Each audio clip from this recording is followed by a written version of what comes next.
is everybody, and welcome to day one of Vlogmas. I am only doing 6 days. With each video at the very end, there's also going to be a giveaway. I want to give back. I am so excited to be doing Vlogmas this year. I am starting my 3rd cycle of IVF. Whenever I'm in the middle of an IVF cycle, I cannot work out for a month. So the entire month of December, I'm not going to be working out, but we're going to get creative with what we can still do to try to live a healthy and a happy life. I was able to record a workout video before I started the cycle, so you'll be able to see one workout with me. I was gifted an advent calendar. I'm gonna open up day 4 because it's December 4th with you guys. We do something for Vinny's advent calendar every day, and then Darian also got me this one, a Wentworth puzzle advent calendar, which has been so fun.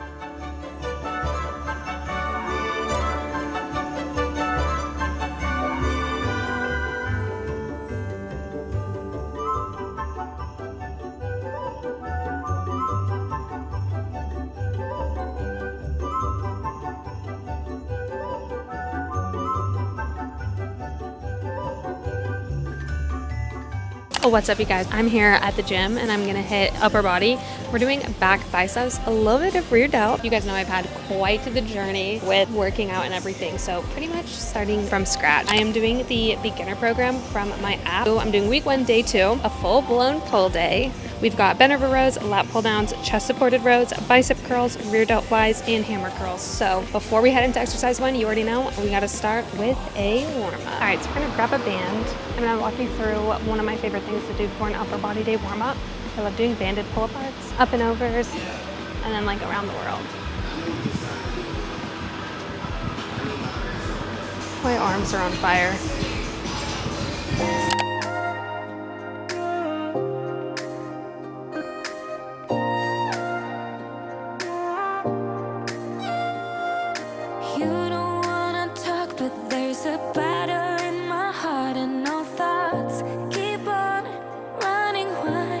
Okay, so I upped the weight. I've got 25s on, 115, same thing. I'm gonna grab the weight, take a little bit of step back, hinge at the hips, and roll.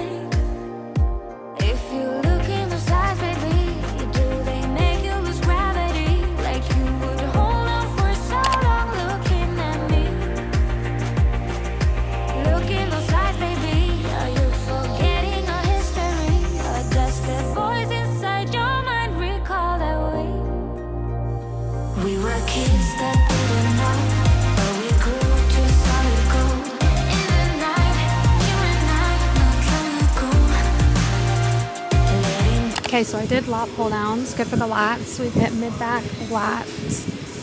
Now we're gonna do some rear delts. I actually love doing these sitting down with the little cables. You know, I'm proud for showing up today, even though it's just a bad body image day.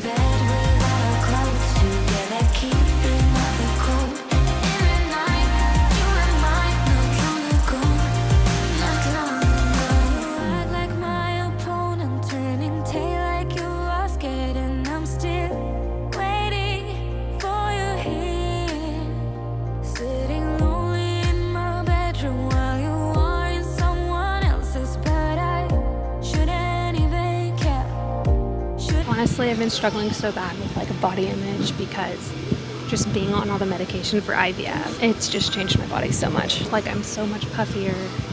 My boobs are like 5 times bigger. It's just like, there's a lot of changes, but it's worth the sacrifice. But still, like being on camera and posting makes me feel uncomfortable, but I'm here anyway. This is why we work out.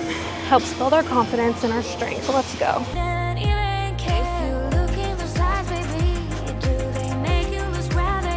So all the benches are taken, so I'm going to do this type of supported row. Basically, I did a narrow grip, so I want to do a little bit of a wider grip, so I'll be overhand.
Okay, it's been a few hours. I have been working and then I ran and had a quick little lunch with Vinny at his school. That's just like, it's what I needed today. It's just the best. That was awesome. Work has been good. I wanted to take a little bit of a break and do a couple updates. I feel like we need to do a book update and then I just need to do like a huge IVF update, okay? Also, I changed back into my pajama bottoms and I have my hoodie on, so I'm ultra cozy and comfy. And full transparency, look, I would love to be Goodreads friends with every single one of you. Like, it's so intimate. Like, my ratings, like, what if we don't like the same books? Like, it's so personal. It's like Taste of Music, right? People are like, oh my gosh, she liked that book. Or like, oh, she read that book. I'm like, I'm scared. Do you feel the same way? Is it just me? Like, I feel a little bit judged, okay? Let me like scroll back. I will start with like rom-com first. My favorite author is Abby Jimenez. I love her books. Yours truly, I think that is my favorite rom-com of this year. I like her as an author because her characters have huge personal development growth. They have like real life issues. And one of the main characters in that book, Yours truly, suffers with anxiety. I suffer with anxiety and I have never felt more seen in a book, period. I was like, oh my gosh, I've never like seen it put to words. So I loved that book. Actually, I think I have the paper books. Hold on. I think I'm missing the newest one because it's not in paperback yet. Like I can't have a full paperback set and then have one hardback. No, so I have to wait for it to be in paperback. The way that she writes them is every single book is a standalone. It can be a standalone, but it's really fun because there are different like characters trickled in here. So like some of the characters in here, that's then the main characters in these. And then like the main characters on here are kind of trickled into here. So it's fun. And you're like, oh my gosh, remember them from that book. And it's just kind of like a good time. And it's like nostalgic because you're like, oh, it's that character. Oh, kind of fun like that. I love it. And yeah, Yours truly, this one, I love. As far as like spice level, I don't feel like these are super spicy. So these like aren't too much. I just skip if it's needed. Another author in the same genre is Catherine Center. Again, her books, this is the first time I've read any of her. My sister-in-law loved her books. So I read the Rom-Commers and The Bodyguard, and I thought that they were really good. I thought that they were funny, witty, fun, cute romance. Oh, I did finish the third book of The Summer I Turned Pretty because I had to know how it finished, and you know, they had us waiting for the episodes. So I read that book and the show is spot on. The Love Hypothesis by Ali Hazelwood. I read that one because I saw that it's gonna be a movie with Lily Reinhart, I think is her name. And I was like, you know what? I just wanna read the book before I go see the movie because I feel like that'd be a cool little girls' night. And I actually really liked the book. I was surprised. I thought it was cute and whimsical. So that's everything for kind of rom-com. Some books I read and some books I listen to. Some books are not good as audiobooks. Like you have to read the book, okay? All right, next I'll put in like mystery, thriller books. I read The Housemaid, but I think that was actually last year, but they're making a movie of that one too, so I was like, I feel like I have to read it. It was very predictable in my opinion. I also read War Deep by Frida McFadden. I thought that one was good. I was not expecting the end. Would I recommend? I don't know. I read We Solve Murders, which is another Richard Osman book. He also wrote The Thursday Murder Club. Both of those books I read this year and really liked. You know, sometimes you need to mix up the genres. Sometimes I've read so many fantasy books where the world building is just like ridiculous and I'm like, I just need something else to like bring me back to earth. So that's normally where I like fit that in, or some of the rom-coms. Now we can get into fantasy, the biggest genre, okay? Lots of books. The whole Powerless trilogy, I finished that in the new year. I started in 2024, but I finished it this year. I loved it. It is very young adult. There is a love interest, but it's not like spicy whatsoever, but I liked it. Like I was kicking my feet. I thought it was so cute. The Book of Azrael. This is a long book. This was the first book I finished on my Kindle, which made me love my Kindle so much more. I loved the book. It was very, very interesting. I feel like it took me a little bit to really like get into it, but the main female character is a little baddie. Shield of Sparrows was a new book this year. I think I did actually listen to this one, so I don't know if that made it a little bit harder, but it was a long book. Like there were chapters where I'm like, what did I just read? What was the purpose of that? Very in-depth, very world building. So I'm interested to see how the storyline progresses. I predicted some of what happened, but it was good. Like, I did finally conquer the Crescent City series. So I don't know how long ago I read ACOTAR, but I read Throne of Glass. And so Crescent City, that is the series by Sarah J Maas that I have been like waiting to finish. And they just put up the last graphic audio of the last book, so I was like, finished it. It was different, but it was really good. There were a lot of new characters. I listened to all of those, and the narration is good because it has like the sound effects and different people with different voices, which I feel like when it comes to audiobooks, if there's a lot of characters and not a good narrator, it is so hard to figure out who is saying what, because you're like, who said that? I can't tell based on the narrator's voice. Like, they're doing their best job and they're doing a good job, but like Crescent City is one of the series where they have to have like a full cast because there's like 5 bajillion characters. It's insane. There were 2 duologies this year that I thought were really fun. The first one is the Crimson Moth duology. So that is Heartless Hunter and then Rebel Witch. Those were so fun. I took them on my cruise, I think, back in April and read them and finished them so quick. It just had a good plot, a different magic system, lots of twists. Like, I was kicking my feet. I just thought it was so cool and different. And I love a duology because then I know I'm not in it for the long run, but it has a lot of the cute tropes. And the second duology that I love, again, read these. I feel like some books I have to like recommend the audio because some books are not good on audiobook, but these reading, so good. So the second one is the Shepherd King duology, which was so good. That's One Dark Window and Two Twisted Crowns. Now my friend listened to the second book in that series and said it was not the same, it was not good. And I was like, see, some books you need to just read because it's so much better when it's coming from like your mind and your point of view.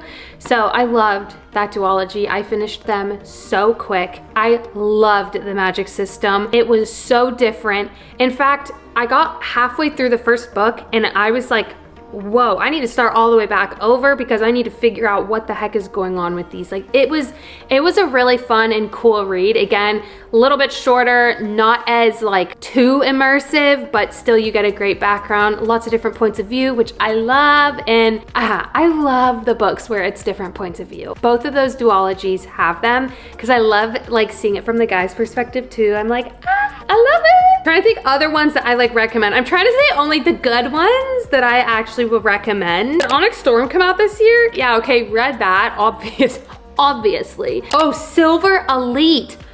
Yes, I was very surprised by that book. I was not expecting to like it as much. I feel like it was just what I wanted in a kind of fantasy book. I like that it's kind of set in a military school. I love when there's like, not trials, but I love just like the learning and the growth. I love the way it was written. It was very easy to read. It was very quick. It was interesting. I really enjoyed that book. I rated that 5 stars. Basically, like, my rating is 3 means it wasn't horrible, but I wouldn't suggest it. 4 is like, I would suggest it, probably won't read it again. 5 is like, I can read it again and I want to read the next book. So that was definitely 5 star, like One Dark Window, 5 star. The Knight and the Moth is by the same author as the One Dark Window. I loved that duology.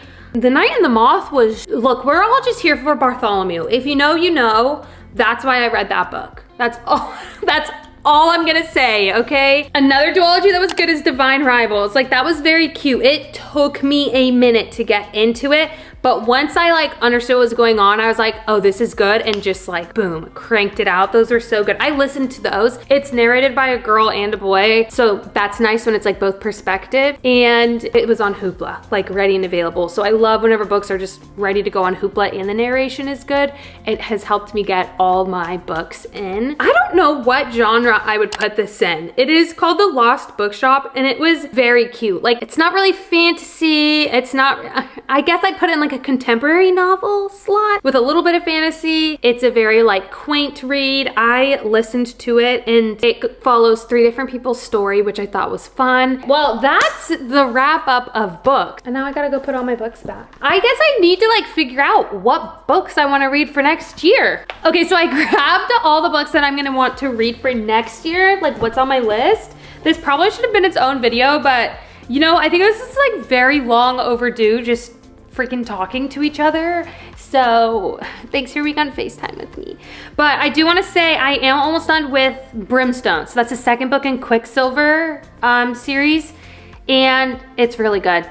I prefer reading that one than listening to the audio. I just feel like that's helpful because sometimes people will recommend a book and then I'm like, I didn't like that. And I'm like, well, maybe it was the audiobook version. Maybe if I read it, it would be better. And I didn't like realize that until I had done like part of an audiobook to one book and then I would read it and I'm like, wow, I actually like this reading it so much better than listening. So I don't know, I think it just depends. But there's a lot of books that are just fantastic as audiobooks. So it's a hit or miss, but here we go. This is the stack of books I want to read in 2026, plus a lot more on Kindle and Audible and Hoopla. But these are all the ones that I have that I need to read. You guys should pick the first book I read in the new year. So I'm gonna show you fantasy. I have to start with fantasy because the non-fantasy books are like what I, again, put in the middle when I need to take a break from the intense world of a fantasy land. Oh, I can't, I still have to read this. Maybe I should do that one because I feel like that's like a lighthearted, whimsical, not too serious of a book. So my fantasy list, here we go. Ta-da! Yay, I'm so excited. First up is Heavenly Bodies. I think that this copy is so cool, actually. I am really excited to read this book. I've heard really good things about it. Direbound, I've heard some mixed reviews on this book. I think it is newer. I think this is like a new book. Did it come out this year? Yeah. This one about werewolves? I don't remember. So I'm interested to see which way the scales are gonna tip with this book. Metal Slinger, oh frig. Metal Slinger, I needed to have read this year, but I didn't get around to it, so I still need to read this book. I heard that people love this magic system and that they love the plot twist. Like it's something you don't see coming, and I'm like, oh, that's gonna be good. I think there's gonna be more. It's a book 1, so that means like book 2 is coming out next year. Maybe when I know when the second book's gonna be released, I'll read this. That way I can go from one to the other. Okay, I'm excited about that. On Wings of Blood. So vicious on Wings of Blood. I have no idea what to expect with this book, but I heard it's like a Hunger Games 4th Wing baby. So very interested and excited for that one. Once Upon a Broken Heart. Oh, I've heard that this is like, people love this series. It's just so whimsical, feel good. So I feel like this will be like a cute pick me up, like fairy dust book. Fairy dust book? That makes no sense. A Fate Inked in Blood. I bought this a while ago, so I don't remember why I did, but I remember people said it was good. And then last is The Poppy War, which I'm really excited to get into.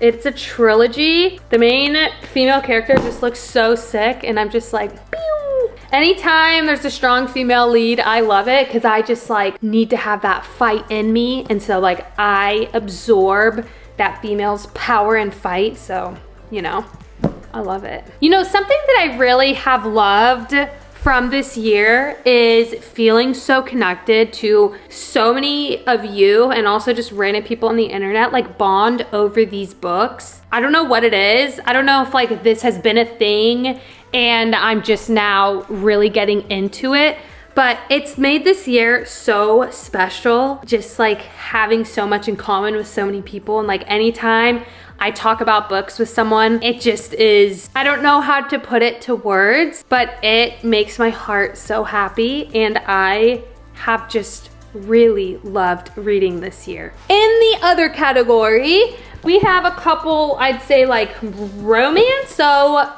Funny Story by Emily Henry. I haven't read this one or The Great Big Beautiful Life by her, so I feel like it's time. She's not my favorite rom-com author. I'm very curious after reading Abby and Catherine's books, like how I'm gonna feel about Emily Henry's, because I haven't read hers in a while, but I have read like, I think pretty much all of her other books, like Beach Read, Happy Place, People We Meet on Vacation. I think they're making that into a movie. So very interested in to see how that's gonna go. The Wedding People.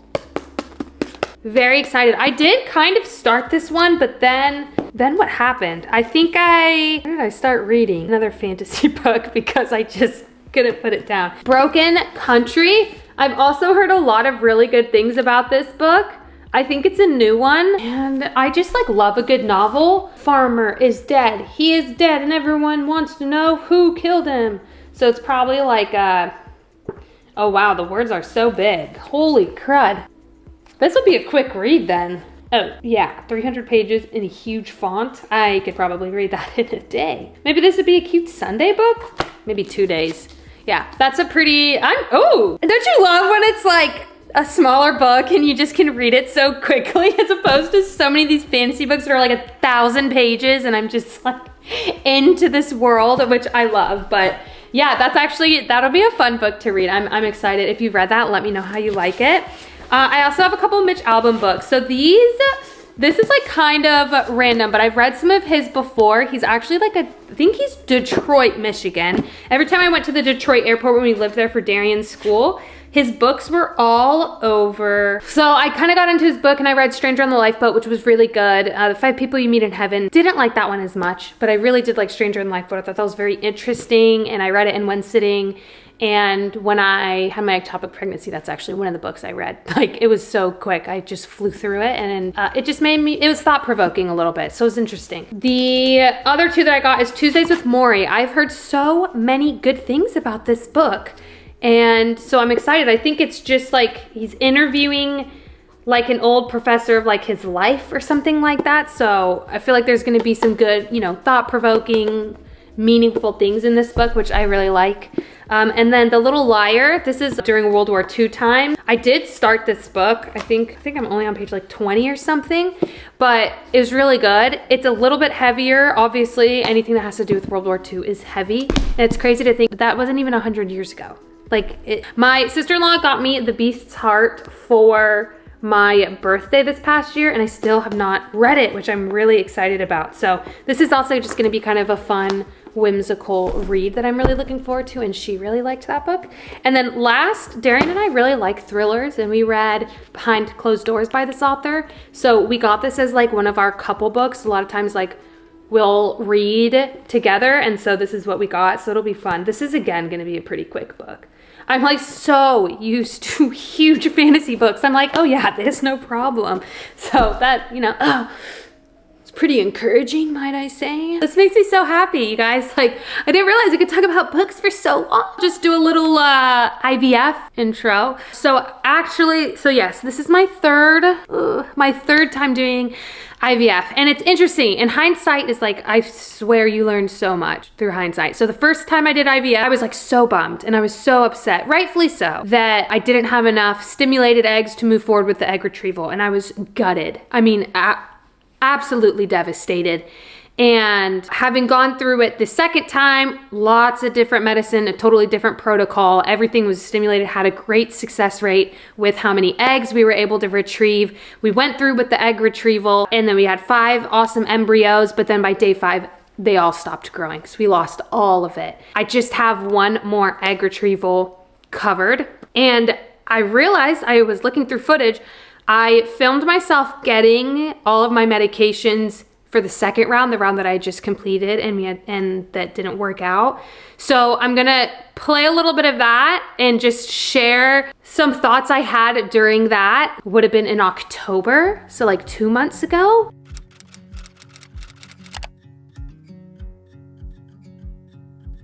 You guys, I keep forgetting to film things for IVF because I don't know, I'm just kind of like numb through everything. I don't even know if I've like officially said, but I've literally already gone through this part once already, and it didn't even lead to the egg retrieval. So I feel like looking at the whole of an IVF journey, it's 2 main parts. The egg retrieval is first, so they're trying to collect as many eggs as possible. So that's why I'm on a trillion different medications and making those eggs healthy and trying to stimulate the growth of as many as possible. That way, during the procedure of the egg retrieval, they can get as many as they can. Then it's paired with Darian's, and then it goes through weeks of testing just to see if it's gonna grow, if it's gonna be viable, and then is the transfer at a later point. So last time I did all of the injections, I did everything, and during the monitoring appointments at some point, not enough were progressing and growing as much. Insurance only covers 2 retrievals. So Darren and I said, okay, we may as well, like, let's try one more time, see if we can get more stimulated, because there were enough in reserve or in the initial baseline appointment that they were looking at that could have been stimulated to grow, so they were hoping for more. So that was a lot to process. Here we are. I just got this order in the mail and it's getting real again, and I have a lot of emotions. Sharps container. This is alcohol wipes and gauze. I'm like getting really emotional because, you know, like I could do all of this again and for nothing. Oh, this makes me sad. I don't know, it's kind of scary too, you know? It's so worth it, but this doesn't make it any easier.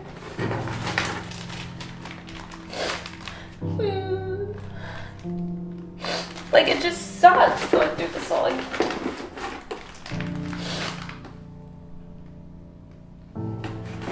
I didn't think I would cry. I didn't think I'd be emotional. I don't know why. I'm scared. I've already done this.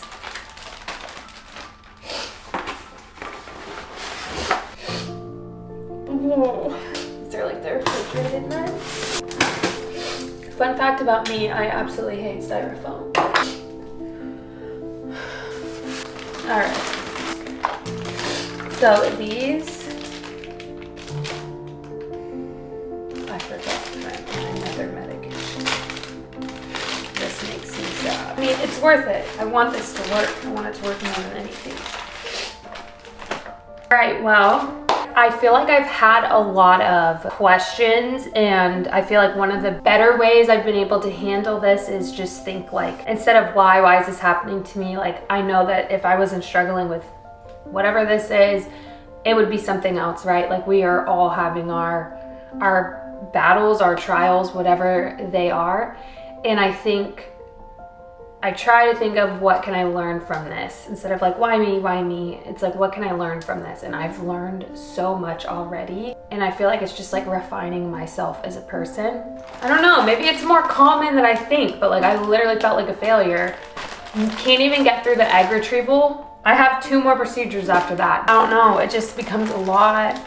And like trying to balance that with all these different feelings, being on all these different medications, trying to balance work, which I love so much, and I want to be more present, but like constantly feeling like I'm failing on that. Oh, that made me sad. I don't know, like part of me is like scared to do this again. I don't know why. I don't know, maybe I'll look back on all this at some point. My life just looks a lot different now. And like that change is also really hard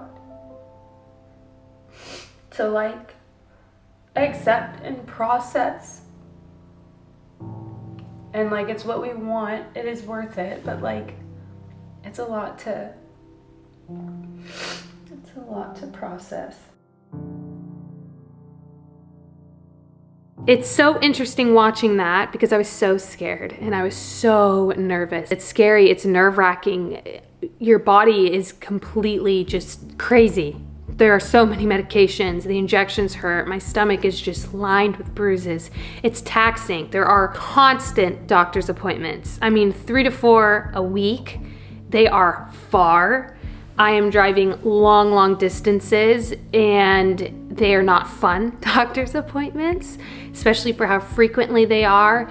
And it's taxing mentally, emotionally, physically, financially, like it's a lot. So it's really cool looking back and seeing that, but then realizing it all worked out. Not like it all worked out, but like it was all okay. So I'm trying to tell myself that going forward with this 3rd round, that, you know, each time it's getting a little bit better, that my body is worked properly before. We've been able to get to the egg retrieval, had successful embryos before, Hopefully this time the embryos just get to that final stage so that we can have enough to transfer. Thank you all for your words of encouragement. When I first started this, I was like, you know, if I just distance myself for like 2 to 3 weeks, all this will be done, right? Because I will have gone through the egg retrieval and everything, and I could just kind of resume normal life. Like, oh, I was gone for a little bit, but oh, here I'm back. 5 months later, it's not that simple. It has not been that simple. It's just been kind of an ongoing process. So thank you for your patience and your understanding during this just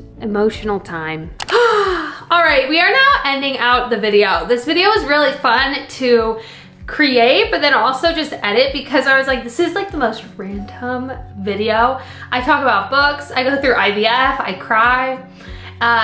It's just kind of all over the place, but I feel like it was a much needed catch up. So thank you for watching and getting this far. When it comes to today's giveaway, each day I wanted it to be something that I use and I love, and like share some of my favorites with you guys, but I also want it to be like things that you guys would use and also like and appreciate. So one of my favorite hair tools, actually the only hair tool pretty much that I use, is the Shark Flex Style. So I was like, you know what? I feel like this would be a really good gift. And I'm also gonna throw in a couple other like hair care products that I love. This is just amazing. This is what I use to blow dry my hair, and then anytime I have it like blown out or even curly, this is what I use. It seriously takes me 5 minutes. It is the best. I freaking love it. I love also that like it's a little bit more of an affordable option, and I think you guys watched me use it like on YouTube for the first time, and I don't know, I just like felt like that was like a cozy nostalgic gift. So that is day one's giveaway. This and then some hair care products that I will throw in. So if you want to enter the giveaway for day one of Vlogmas, all you need to do is comment 2 things you're grateful for. I feel like this video, it was a lot of ups and downs, but I love gratitude, and I feel like trying to focus on the good even while things are really bad has helped me in just life. So I would love to hear 2 things that you're grateful for. So yeah, that's day one of Vlogmas. Thank you so much for watching. If you haven't already subscribed, what are you doing? Subscribe for more, and I'll see you guys in the next video. Vlogmas day 2. Let's go!